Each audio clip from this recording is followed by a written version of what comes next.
Okay, welcome everyone to Pet Chats with the APBC. We are the Association of Pet Behaviour Counsellors, and we're here to teach you to be the best pet owner or behaviourist in the world. I'm Lauren Hewitt-Watts, and I'm joined by my co-host, Danielle Beck. Hello. And we have one of our APBC members, Tom Candy, joining us as well for this session. So, Tom, I think we'll go straight into it. If you just give us short and sweet who you are and what you do, and we can just let it go from there. Yeah, so like you said, I'm a full member of the APBC. I'm specialised in shelter behaviour, so I work solely in rescue. And currently I work for Dogs Trust as a senior training and behaviour advisor. So I look after 7 rehoming centres across the southwest with all their behaviour support. Fantastic.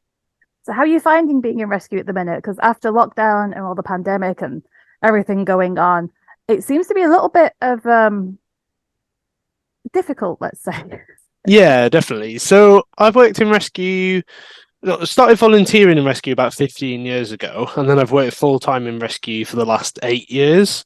And yeah, myself, my colleagues who've been in rescue even longer than me, all feel like we've never seen or experienced anything quite like is currently happening in rescue. And like you said, that is a combination of cost of living crisis, so people not being able to afford to keep dogs or have access to the options that may have been available before, but also the costs to rescue organisations themselves have gone up tremendously. So I know the vet bill at Hope Rescue, which is an organisation that I'm a trustee of, it's nearly tripled in the last year through the cost of veterinary treatment and the type of dogs that are getting brought in because people can't afford the veterinary treatment themselves. And that's not even taking into account things like energy prices and the number of people who are considering adopting dogs, because like we said, people are sort of tightening the belts a bit and thinking about those sort of bigger life decisions. So we're not seeing as many adopters come through either. So we're kind of in this perfect storm of cost of living crisis and things being more expensive due to Brexit, and the type of dogs we're seeing because of lockdown having this really sort of negative effect and quite a lot of pressure added to what was already quite a strained industry. So it's definitely challenging currently. Yeah. What are the main kind of problems that you're seeing with the dogs that are coming in? Are they dogs that have like severe problems, or is it more dogs that are generally okay, but the owners just haven't had the time? Yeah, so it's a real mixture. I think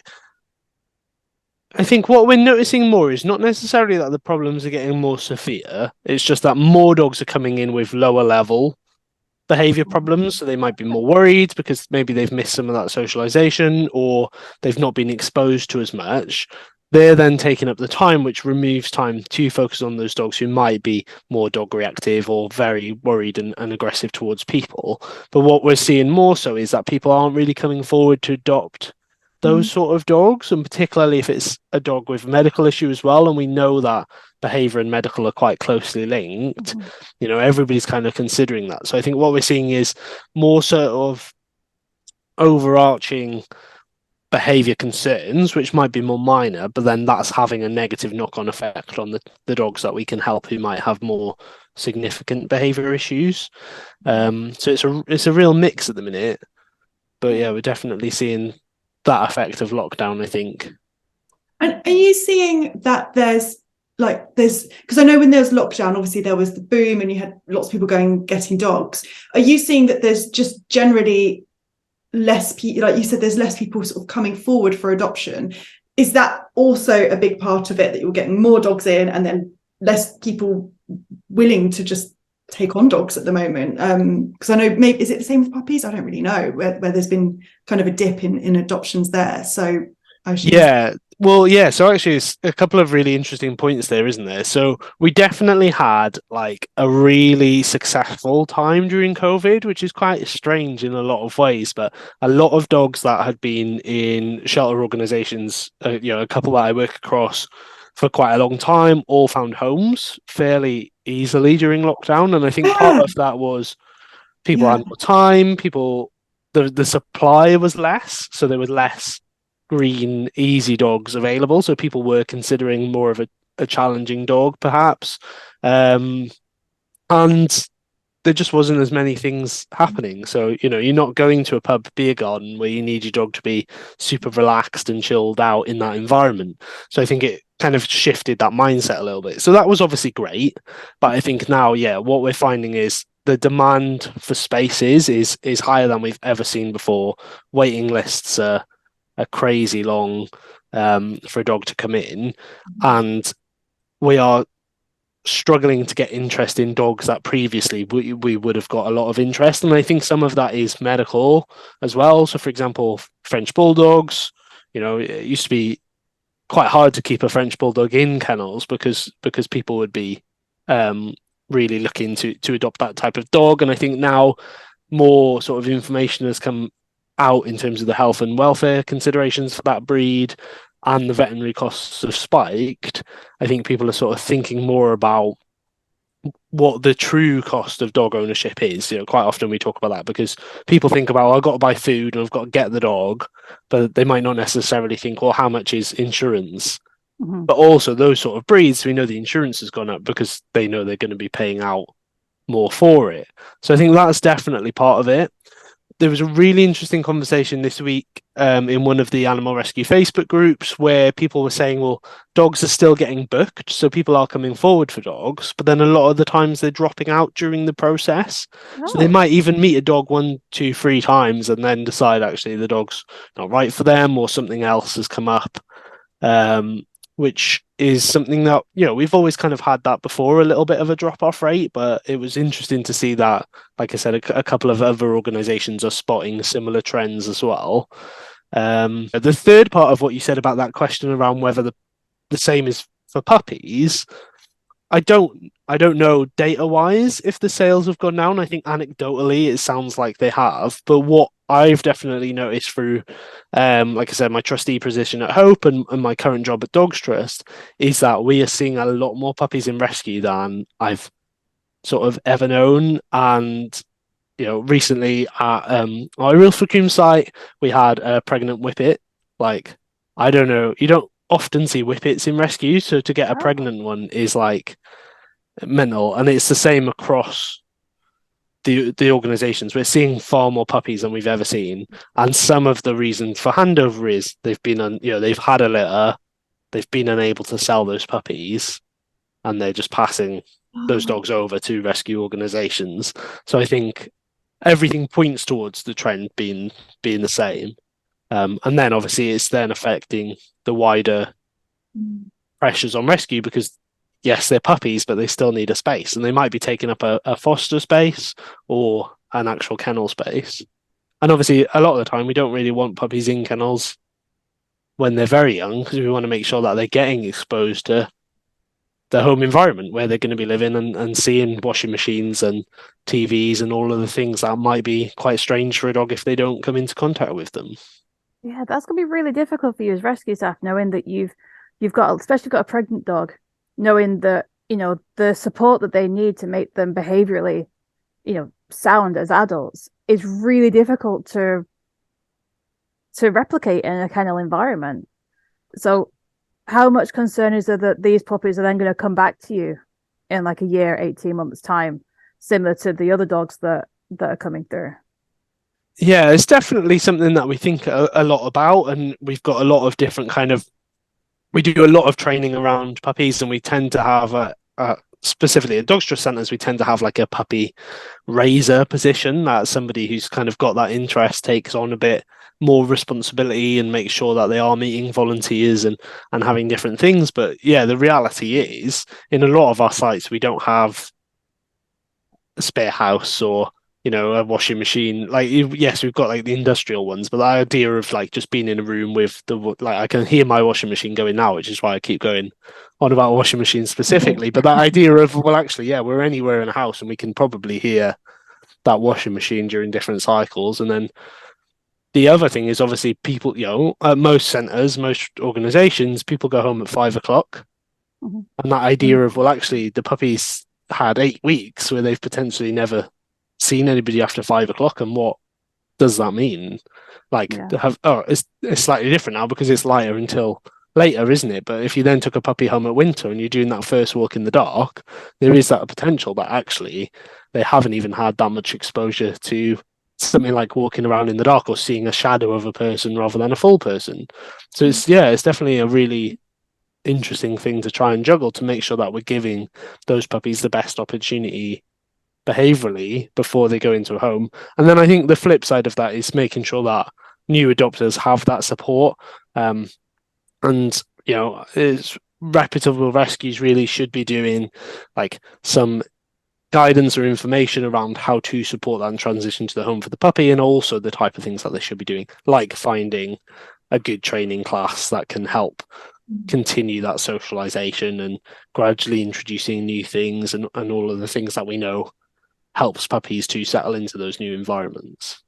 Fabulous. So if you had a potential adopter, what would your advice be to them to kind of help keep them on that track of this is the kind of process, this is what you're dealing with, this is the future length of the dog, to try and make sure that they're able to commit? Because you mentioned about the dropout rate, and I find that really interesting, because is it that partway through the reality of dog ownership has hit them, as you mentioned, and they've gone, actually, this probably isn't the best time, or is there something else going on, and how can we help them navigate that so they can figure out how to get the best dog for them and give the dog the best life?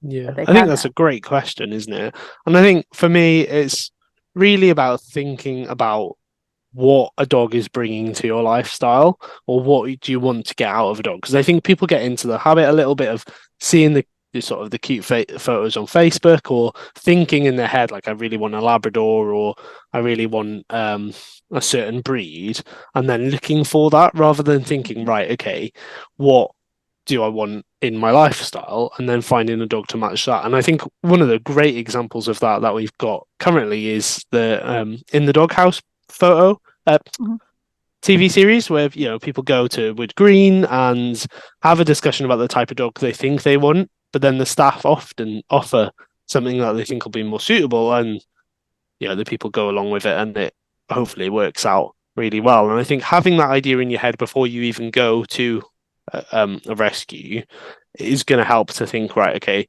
I know that dog's really cute, but they're not going to suit my lifestyle, and this might be a better choice. And just being a bit more open-minded.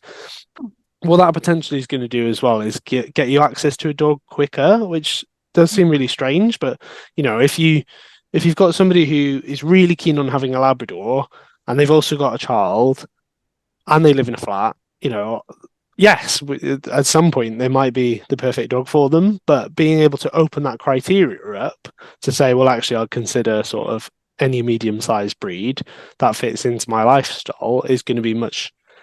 You're going to have a better sort of customer journey of finding that person a dog.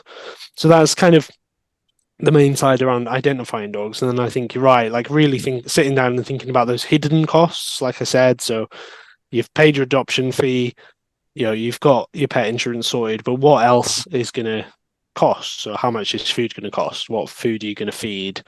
Does the dog just have kibble, or are they having meat as well? And those sort of considerations. And then also thinking about, like, do I really want a puppy who's going to take a lot more time in terms of input from training and behavior, and getting up to take them to the toilet every half an hour, and doing all of the things and managing the puppy mouthing, and potentially needing to buy a new sofa because the puppy's ripped the sofa, versus like a slightly older dog who's perhaps out of some of those stages where you can think, right, okay, yes, I still need to walk them and do a little bit of training, but maybe not quite as time intensive as a puppy. Yeah, like a nice 4 or 5-year-old dog that's got some years left in them, but I don't have to deal with puppiness or adolescence. That's even so for me, when I started looking for my dog, I was like, right, 2 to 3, because I wanted a little bit of that energy. But you're right, like we have some fantastic dogs in who are 4, 5, 6 who you're still gonna have potentially a good 10 years with that dog, depending on the breed and things, where actually you just kind of you're more aware of what you're likely to get when you take that dog home. There's less variability. With going back to, because you were talking about puppies coming in and sort of how difficult it is with puppies, from a rescue point of view, is it better that someone brings their dog in as young as possible, they realize it's a problem, and they get them in as quickly as possible? Or is it better that they kind of not hold on to them, but they keep them in the home environment for longer. So like, is there a difference in terms of earlier or later, which will be better for the dog? Because they both have pros and cons, haven't they? Yeah, definitely. And I think it really depends. And I think the aim is, if it is a really young dog, hopefully you can find a foster placement or something that kind of mimics that home environment. But with the pressure that I think the industry is under now, I think it does open a really great conversation around, well, if somebody's decided that that is the right move for the dog to hand them over, can we, whilst we're looking for that foster space or looking for that, waiting for that kennel space, can we offer them advice and support, which will make it much easier for the dog once they do come into our care? So that might be, my dog's reactive to people and I live in a really busy place and that doesn't work for me, so I need to hand the dog over.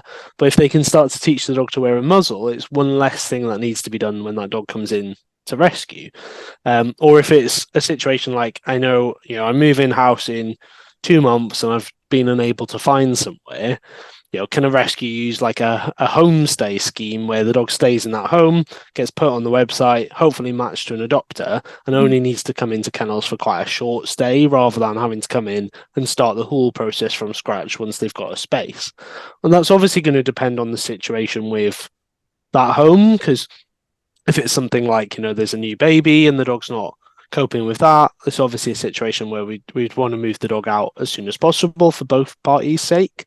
But yeah, if it's something like they've got to move, or they've had a change in working hours and the dog's sort of getting less than they would like, but is kind of coping at the minute, I think trying to keep them out of kennels is a better option for that dog, but also the current demand on space and time.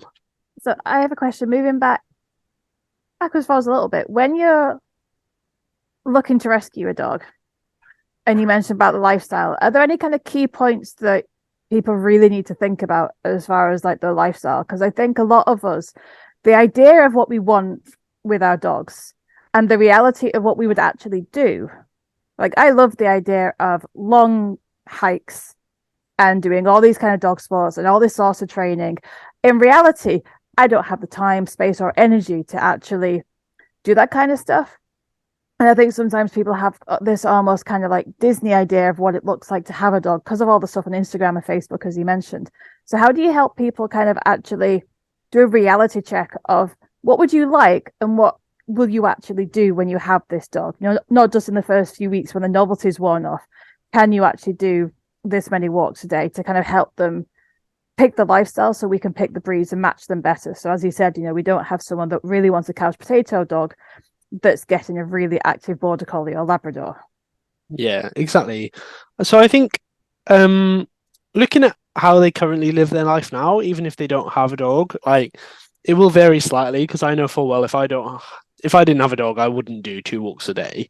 And that was part of the reason for getting a dog. But like you said, that idea of, well, what do you do on a weekend? And the answer is, yeah, actually, I would go and walk the coast path and do longer walks, because I enjoy that whether I have a dog or not. And there are some times where I'm away without the dog and, I would still do that. So I can fairly confidently say, like, that would be fine. But you're right, that idea of, would I go out in storming rain if it was awful? Probably wouldn't. So I might consider that, because like you said, if you had something like a really young, really energetic dog, it doesn't really matter what the weather is. I'm slightly more lucky with my sort of chilled out 6-year-old as she is now. If it's raining, she looks out the window and she's like, "We're not going, are we?" And I'm like, "No, we're not. It's all right." Yeah. And we'll wait and see if there's a break in the rain. Obviously, if it doesn't happen, we do end up going out, but you have that little bit of flexibility. And I think what can be really useful if people are sort of struggling to get that idea of like, what's the dream, what's the reality, and how do we make that work?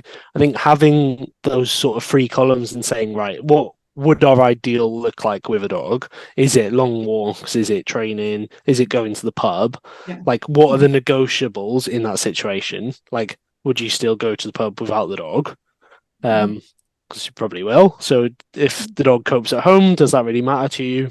Probably not as much. And then that helps you sort of whittle down the list a little bit to, if we can find a dog that can do all of these, great. But if they can only do these things, that still kind of works for us or actually that might be better in the long run. And I think the pub's a really great example because my dog can be a little bit reactive to other dogs. So in the summer, like, yeah, if we're out for a nice long walk and then we go to the pub for a meal after, which is what I quite like to do, then you can manage that behavior and she generally will just settle under a table. But if it's in the winter where you're sat inside and it might be a bit closer or you don't know where the dogs are, like generally speaking, I'm much more likely to leave her in my van, with the windows down a bit after a nice long walk because I know she's fine with that. She's just going to settle, and it's going to be much easier for her and me than if she was in the pub. But in summer, it's a completely different picture. And having that idea of, like I said, what's the set in stone, what's the negotiables, and how do you want that to look, can really help you to kind of break down some of those ideas that you might have in your head because you've seen that video of somebody doing canicross. And then realizing actually you've never been for a run before and getting a dog to start canicross might not be the best idea straight from the offset. And I think that's another great point too, is thinking about what are the timescales for these things. Because it might be, yes, you can get to take your dog to the pub and have them settle under a table in 6 months, but it might not be, I've adopted my dog on a Monday and Saturday we're going, it's bank holiday weekend on Saturday and we're going to North Devon and we're going to be out all day and then eat in the pub every night.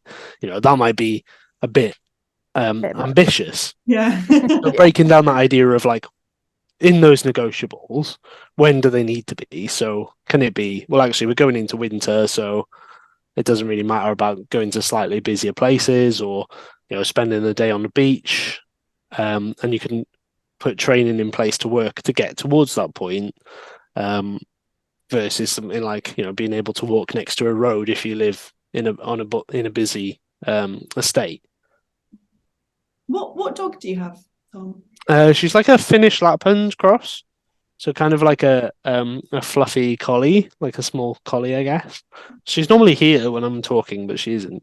I will find a photo. Oh, mine's been like talking. rolling around in the background. I'm like, I hope you can't hear him because he's snorting around on the sofa. One of mine's just come back from a walk and he's just running and bouncing around the room, just kind of going, come and play with me. I'm kind of hoping that they don't start wrestling next to me or squeaking the squeaky toys too much. It's really interesting, isn't it? I assume they must just think we're like talking to them or something, because normally as soon as Teams or Zoom comes on, she does appear, but she's yet to. So when we're looking at rescuers and those that are in that situation where they need to relinquish their dogs for whatever reason they have, what's the kind of best advice you can give them to help support them through that? Because there's always a lot of shame and judgment around relinquishing a dog, and there's so many valid reasons why dogs need to go into rehoming. So how do you help people navigate that situation?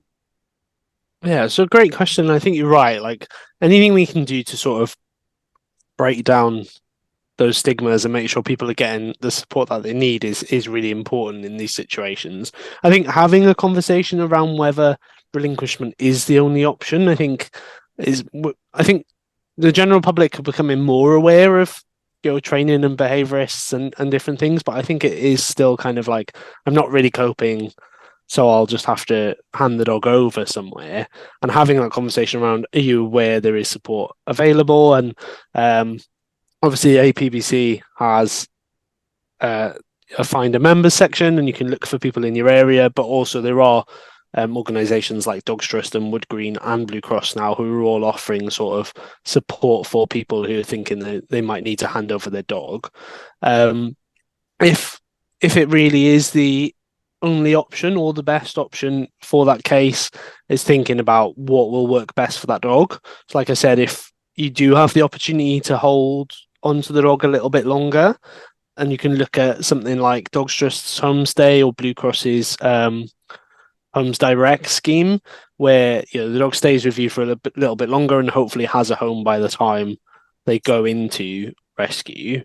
But if that isn't an option, just being able to provide the rescue with as much information as possible, because you've potentially lived with that dog for a good couple of years, and any information that the rescue has about what that dog likes, what they dislike, how they settle, if there's any specific routines, really helps the dog to settle into the kennel environment, but also makes that matching process much quicker. Because if we know he hasn't lived with children, but actually every third week, my partner's best friend comes over and she has 3 kids and they come over and he's always been fine. Well, that might make us say, okay, well, if it's a sensible child in the home, maybe we can consider that. Whereas if we don't have any of that background and we just see, well, the dog's never lived with children, it might not be a risk that organizations are willing to make. So trying to collect basically like a profile for your dog and having that ready in your head so that you can pass that information over to the organization is going to be super helpful for that dog. And I think you're really right, Danny, as well. Just that idea around like sometimes it's the best option for that dog in that situation, and that can be really hard. But it means that people can get the help that they need and hopefully have a positive outcome for the dog and the owner. And it's that idea around, sometimes we do get asked, particularly it's more so around people who have taken a dog and then they're having to return it because it's not quite a match. And that idea around, well, would you let me have another dog in the future? And I think it's really important that as rescue organizations, we do consider sort of the specific scenarios and not try and sort of blacklist people based off one event that happened, because like you said, we kind of don't know what's going on in the background, and it could be that actually somebody's just had to go into hospital, or there's been a big life change that means at that moment in time it's not the best option, but they could still be a really good owner in the future for a different dog, or when their scenario changes. Brilliant. Oh, that's been so useful, Tom. Thank you so much for going over. Thank you for asking me. Yeah, like there's things in there that I didn't really know. So I'm sure that anyone watching or listening is going to be, lots of information there. And hopefully it helps people as well. It helps people kind of make that decision or understand what rescues are going through. So yeah, it's been brilliant. So anyone that's watching, if you make sure you subscribe and share with anyone that you think this might be useful with, that would be great. And I think we'll wrap up there. So thank you so much, Tom, and we'll see you all in the next session. No problem. Thanks for having me. Bye.